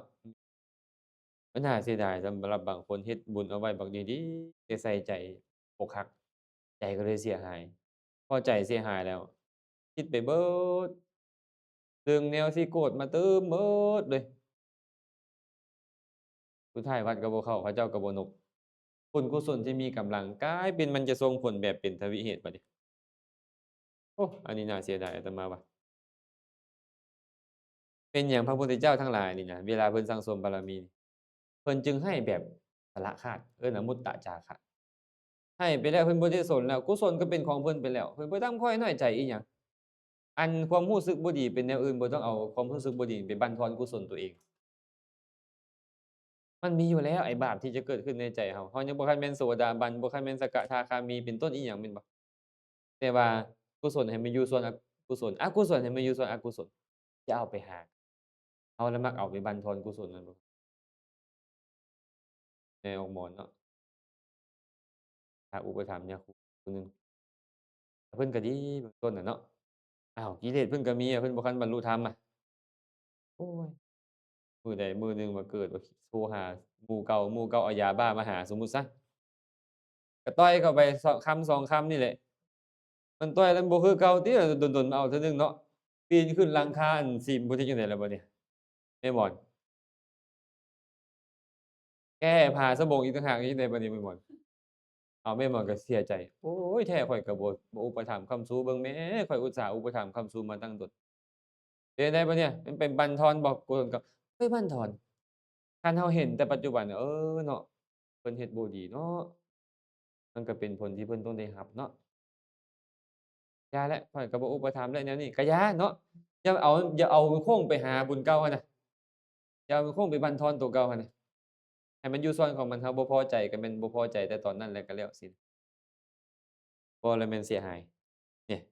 วิบากจิตมันเลยเหตุของการมีญาณสัมปยุตของมันจึงต่างกับกุศลกุศลนี่ได้อารมณ์ที่น่าปรารถนาเป็นต้นแม่นเปล่าได้ของที่ดีเป็นต้น การประกอบกรรมที่ประกอบด้วยกุศลแต่อันนี้มันเป็นผลแล้วมันบ่สามารถแก้ไขได้มันต้องอาศัยแต่ตัวเก่าอย่างเดียวผลเก่าเจ้านี่แหละเป็นตัววัดว่ามันจะเป็นญาณสัมปยุตหรือญาณวิปยุตทันบ่แม่เพชรหนิงทันบ่หนิงทันทันทายแม่นบ่ทาย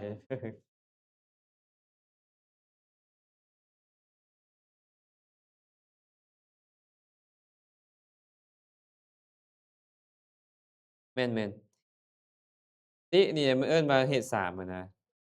เหตุ3ที่อ่อนกำลังนี่มันบ่สามารถส่งผลที่จะเป็นเหตุติเหตุกะได้มันได้แค่ทวิเหตุที่เป็นแข็งนั่นแหละก็มันอ่อนอยู่ บ่มันเป็นแล้วก็แล้วไปเลยมันเป็นแล้วก็ดับไปเลยมันดับไปแล้วได้นี่ได้มันบ่สามารถไปแก้ไขมันได้อาคือว่าทีแรกมันเป็นติเหตุกะปกตินั่นแหละแต่ว่าเราดันไปเฮ็ดความต่ำข้อยน้อยใจหรืออกุศลไปบั่นทอนมันบั่นทอนมันหั้นนะหรือสมมุติจั่งซี้ซะกุศลบ่ครบ3การจังซี้นะก่อนให้ก็ใจดีอยู่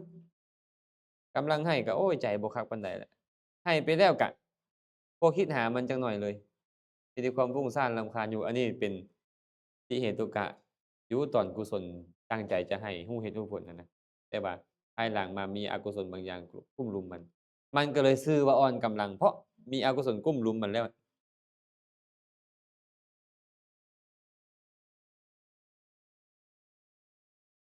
แม่นๆๆแต่ว่ามันเป็นอยู่แล้วมันจะอันนั้นบ่บัดนี้มันจะส่งผลน่ะมันเป็นแนวใดแต่ว่ามันสำเร็จไปแล้วหั้นนะคันเราอยากให้กุศลเรามีกำลังเราก็นึกถึงมันดูๆบัดนี้ โอ้มื้อนั้นข้อยได้ให้ทานดีเนาะข้อยได้ไปรักษาศีลโอ้มื้อนั้นเพิ่นอธิบายธรรมะแจ่มแจ้งเนาะข้อยเข้าใจดีเนาะนึกถึงแบบเนี้ยหรือว่าพิจารณาใส่ใจ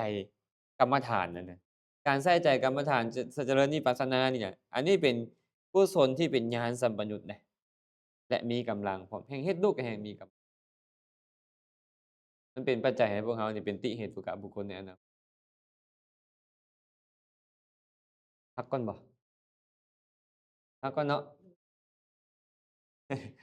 พักก่อนแล้วจังค่อยมาต่อชั่วโมงต่อไป